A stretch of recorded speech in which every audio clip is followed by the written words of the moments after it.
India में लाखों बच्चों का सपना होता है कि उन्हें डॉक्टर या इंजीनियर बनना है। नीट में 650 प्लस लाना है, 700 प्लस लाना है। तो सिर्फ आपका हार्डवर्क काम नहीं करने वाला है। तो ये जो डिफरेंस है एक्सपेक्टेशन वर्सेस रियलिटी, ये आखिर क्यों आता है? बहुत से लोग आपको बताएंगे कि नीट जेईई में ना तुम ये करना, तुम वो करना, लेकिन आपको ये भी पता होना ज़रूरी है कि क्या नहीं करना है। हेलो बच्चों, आज हम बात करते हैं एक्सपेक्टेशन वर्सेस रियलिटी। इंडिया में लाखों बच्चों का सपना होता है कि उन्हें डॉक्टर या इंजीनियर बनना है, जीएमसी में जाना है, एम्स जैसे कॉलेज में एडमिशन लेनी है, आईआईटीज़ में जाना है, एनआईटीज़ में जाना है। ओके, ये सपना तो लाखों बच्चों देखते हैं, बट क्या आपको पता है कि बहुत ही कम बच्चे हैं जो रियलिटी में ये सपना पूरा कर पाते हैं। तो ये जो डिफरेंस है एक्सपेक्टेशन वर्सेस रियलिटी, ये आखिर क्यों आता है?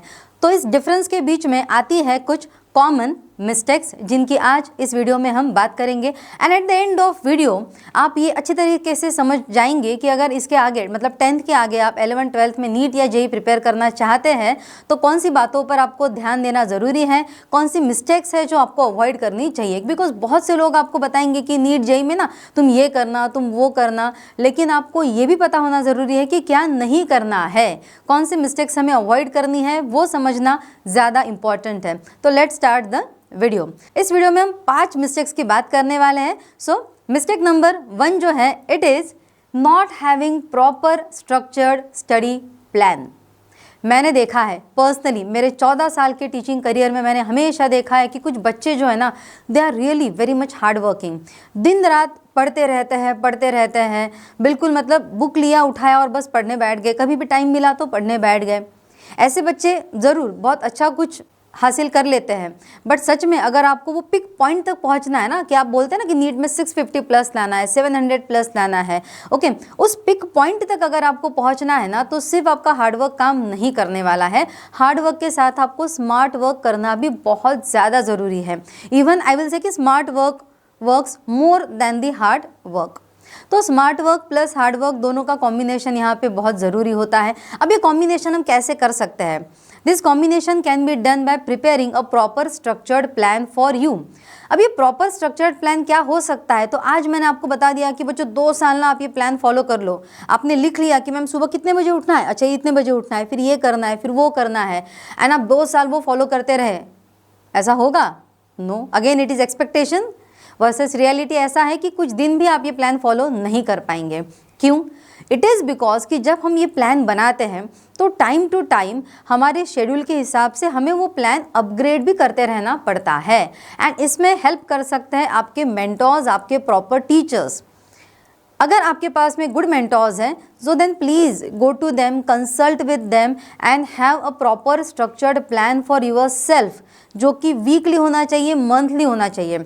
आप टीचर्स के साथ में डिस्कस करो, बोलो कि सर मैम मुझे प्लान बना दीजिए, 1 महीने का प्लान बना है, ठीक है, मैंने ऐसे पढ़ाई की है बट इसमें अभी ये लैकिंग हो रहा है। कभी होता है कि 3 घंटे ऐसे हमने पीसीबी या पीसीएम को डिवाइड करके दिए थे, 9 घंटे हो रहा है, ठीक है। लेकिन जैसे जैसे आप एंडिंग के तरफ बढ़ते जा रहे हैं, आपका एक आधे सब्जेक्ट का लोड बहुत बढ़ रहा है, एक आधे सब्जेक्ट की टेस्ट आ रही है, तो 3 घंटे में वो सब्जेक्ट प्रिपेयर नहीं होगा।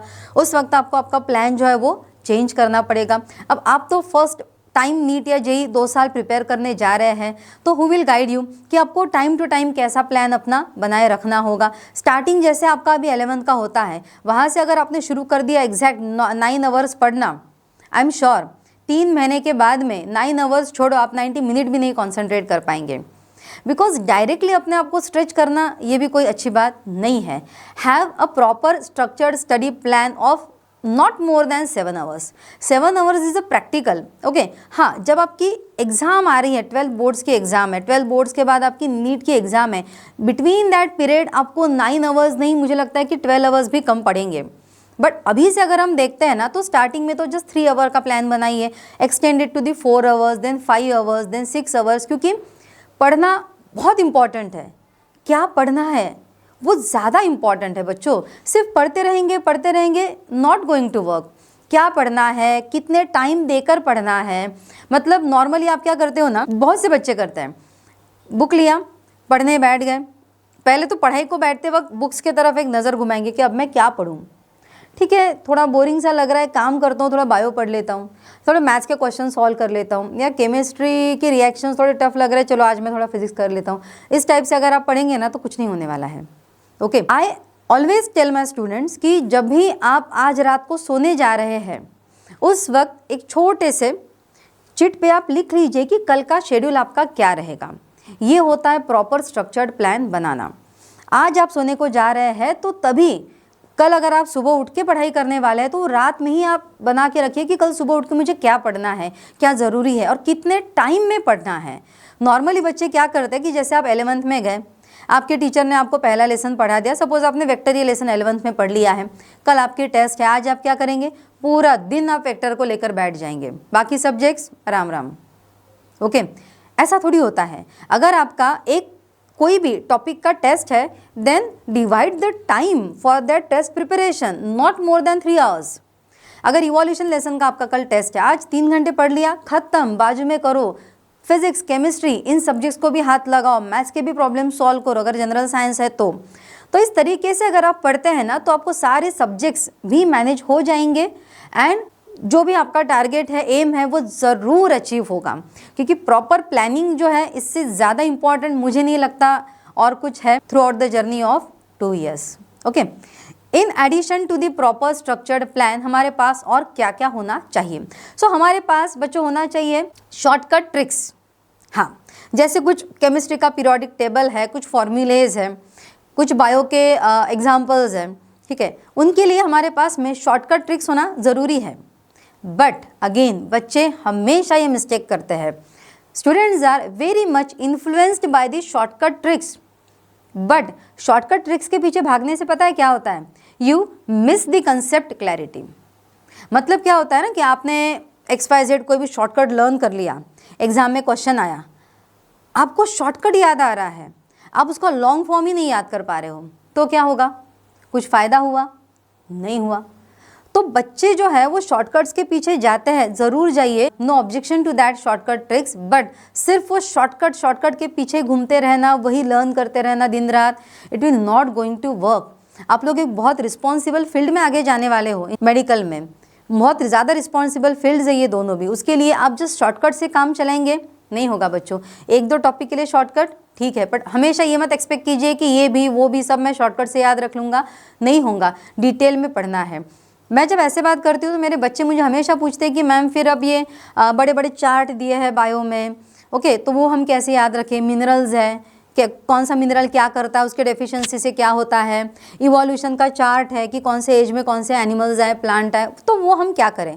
उसके लिए ना मेरा एक बहुत ही सिंपल सा आंसर होता है, चार्ट बनाइए, जहाँ पे भी आप पढ़ाई करते हैं वहाँ पे चार्ट चिपका दीजिए, रोज़ सुबह जब आप रेडी होते हैं चार्ट्स के सामने जाइए, हाथ जोड़ के खड़े रहिए एंड जैसे आप भगवान को प्रार्थना करने वाले हैं वैसे चार्ट्स को प्रार्थना नहीं करनी है, बल्कि वहाँ पे खड़े रह के 10 मिनट वो चार्ट्स को आपको पढ़ना है, रोज़ पढ़ना है, बिना भूले पढ़ना है। जिस दिन आपको वो टॉपिक क्लास में पढ़ाया आपके रिस्पेक्टिव टीचर ने, उस दिन चार्ट बनाओ, चिपका दो, और रोज़ at the end of 2 years पता है क्या होगा, आपकी जो वो वॉल है ना वहाँ पे करीबन मोर देन 20-30 चार्ट्स जमा हो जाएंगे and you will able to remember each of these chart. क्यों? क्योंकि आपने रोज़ रोज़ कंसिस्टेंटली वो रिवाइज किया है, कंसिस्टेंसी इज़ द की, वो आपने रोज़ रोज़ रिवाइज किया है so that you are able to remember all that things.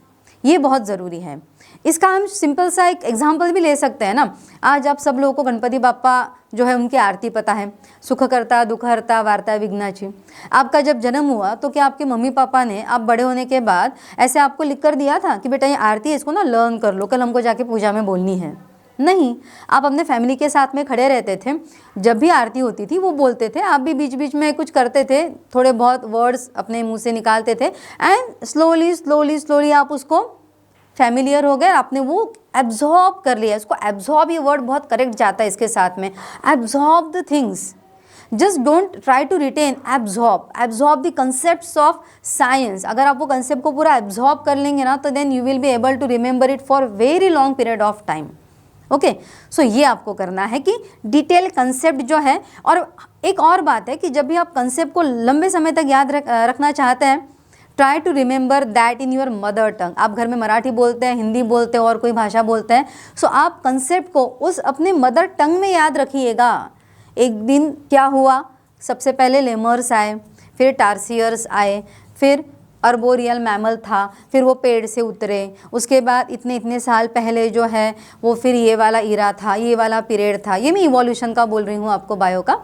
ऐसा ही अब एक स्टोरी टाइप बना के इवन फिजिक्स और केमिस्ट्री के जो फॉर्मूलेज है, केमिस्ट्री की रिएक्शंस आपको बहुत फनी लग जाएंगी अगर आप स्टोरी के फॉर्म में उसको याद रखेंगे तो, और इससे कंसेप्ट भी आप नहीं भूलेंगे। ओके, थर्ड मिस्टेक जो आपको अवॉइड करनी है, it is strive for students, they always strive for more, okay, but what they do, they miss the basic NCERT theory, solve problems, NCERT summary and many more things। बहुत से बच्चों को मैंने देखा है, मैम और कौन सी बुक लूँ, और मुझे कोई बुक आप सजेस्ट कीजिए। मेरा मानना ये है, पर्सनल एक्सपीरियंस भी मेरे टॉपर्स के साथ मेरा यही रहा है कि do not go for many books, practice only 1 और 2 बुक्स फॉर मेनी टाइम्स। ये आपको हर कोई सजेस्ट करेगा जिसने अपने लाइफ में नीट या जेईई में बहुत कुछ अच्छा किया होगा। बहुत सारी बुक्स के पीछे आप भागेंगे, खिचड़ी हो जाएगी। एक या दो बुक लो, उन 1 या 2 बुक्स को ही अच्छे से प्रैक्टिस करो, उन पे मास्टरी हासिल कर लो। जो भी आपको एग्जाम में आएगा, बिलीव मी, उससे रिलेटेड ही आएगा, ठीक है। सो 1 या 2 बुक सफिशिएंट है। इसमें जनरली आप जहाँ पे भी पढ़ते हैं, किसी भी कोचिंग क्लास में आप जाएंगे, आप ऑनलाइन पढ़ेंगे तो सब्सक्रिप्शन लेंगे। सो उनके जो मॉड्यूल्स है, वो मॉड्यूल्स एक रेफरेंस हो गया। Second reference should be your NCERT books. Even if you are preparing for JEE, do not miss your NCERT book. JEE वाले हमेशा पता नहीं कौन से दुनिया में रहते कि हमें तो NCERT की ज़रूरत नहीं है, जो बायो कर रहे हैं ना वो NCERT जाके पढ़ें। रॉन्ग। आप PYQs उठा के देख लीजिए, NCERT के कंसेप्ट तो है, लेकिन NCERT के बीच में जो सॉल्व्ड प्रॉब्लम्स होते हैं ना, वहाँ से भी क्वेश्चंस आए। कभी कभी NCERT के solved problems as it is exam में पूछे गए हैं। पीछे समरी होता है, लेसन के पीछे समरी होता है, उसमें से भी कभी वो लाइन से क्वेश्चन उठा के पूछा गया है।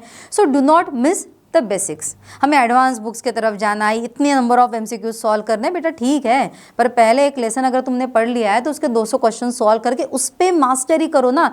Try to solve it repeatedly for many number of times, then you can go for another book. पर आई विल सजेस्ट कि do not strive for more and don't miss your basics. Next जो हमारा mistake रहेगा, जो बच्चे बहुत बार करते हैं, it is not practising enough mock test. बच्चे जो है ना, students, they do not practise enough mock test of theory as well as MCQs। अब आपने ये बहुत सारे टीचर्स से ना बहुत बार सुना होगा कि नहीं प्रैक्टिस करनी चाहिए, इनफ मॉक टेस्ट को प्रिपेयर करना चाहिए, बट मैंने यहाँ पे एक एडिशनल लिखा है, अगर आपने देखा होगा तो, I have mentioned the theory test as well. Yes, theory test going to work for you more than the MCQ test, because जब आप थियरी टेस्ट अटेम्प्ट करते हैं ना, तो जो वो हैज़ल होता है बीच में अंदर कि ये मुझे इतना सब कैसे याद रहेगा, when you attempt the theory test, वो हैज़ल धीरे धीरे कम होते जाता है। I am taking the theory test of each and every topic at my place and I also recommend you to ask your teacher to take theory test for you। मुझे लगता है कि सारे टीचर्स ने कोई भी इस कंसेप्ट पढ़ाने के बाद उस पर छोटा सा ही क्यों ना हो 20-25 मार्क का वो थ्योरी टेस्ट लेना चाहिए। बच्चों की अलग मेंटेलिटी से प्रिपरेशन रहती है थ्योरी टेस्ट के लिए, and then go for the MCQs। So that theory test में क्या होता है ना कि टॉपिक पूरा रिटेन हो जाता है, and when you go for MCQ, topic retention के अंदर जो लॉजिक्स होते हैं ना वो अच्छी तरीके से आपके क्लियर हो जाते हैं। तो ये दोनों भी चीज़ें बहुत ज़रूरी हैं, theory test as well as MCQs। कितने पेपर आपने लॉजिकली सॉल्व करने चाहिए? आई थिंक 2 साल के टाइम पीरियड में मोर देन 200 पेपर्स आपके सॉल्व होने चाहिए। ये लॉजिकली मैंने बताया है, ऐसे रैंडम कुछ हवा में मैंने नहीं बताया। मोर देन 200, क्योंकि हम टॉपिक वाइज भी पेपर उसमें ले रहे हैं, कंसिडर कर रहे हैं, थ्योरी भी ले रहे हैं, MCQs भी ले रहे हैं। At the end of the syllabus या before your entrance exams, you should solve at least 30 papers. जब आपके एंट्रेंस एग्ज़ाम है, जैसे अभी नेक्स्ट 4 मई को ये साल नीट का एग्ज़ाम होने वाला है, सो अभी नीट के बच्चे जो उन्होंने क्या करना चाहिए? Practising daily 720 marks full syllabus paper for 3 hours and analysing same paper for next 3 hours.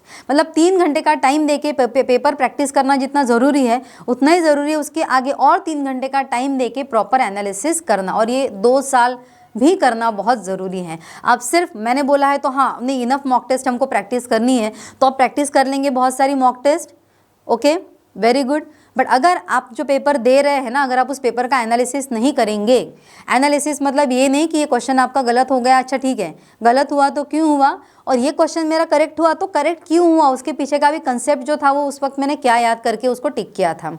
ये दोनों चीज़ें करना मतलब पेपर का एनालिसिस करना। इसमें 3 घंटे का टाइम लगता है अगर आप कंप्लीट 720 या 300 वाले पेपर की बात कर रहे हैं तो।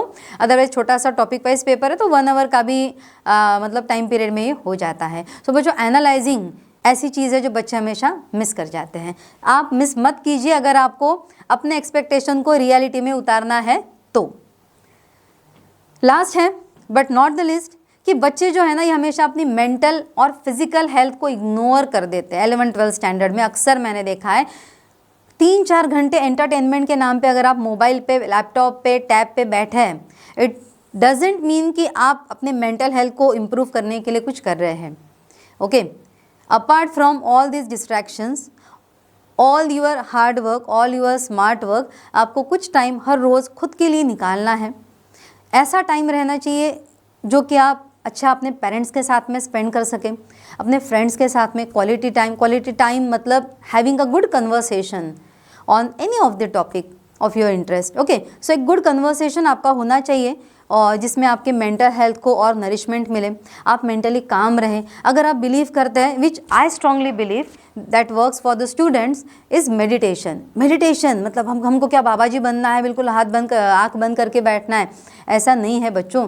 रियल इट वर्क्स, आपके माइंड को वो शांत करता है, काम करता है। बट मेडिटेशन का भी अपना एक टेक्निक है, आने वाले कुछ वीडियोस में मैं आपको बताऊंगी कि how to improve your mental and physical health. Okay, physical health improve करने के लिए तो बस अगर आप मॉर्निंग में उठने के बाद अपने क्लासेस को रिज्यूम करने से पहले जस्ट एक 20 मिनट का वॉक भी ले लेते हैं, या आप लोग तो अभी बहुत यंग हैं, गो फॉर द स्किपिंग कर लो, पुशअप्स कर लो, जस्ट एक 15 to 20 मिनट का एक्सरसाइज भी आपको बिल्कुल रिफ्रेश करने के लिए काफ़ी है। सो मेंटल फिजिकल हेल्थ को इम्प्रूव्ड रखना again is a very important task for you.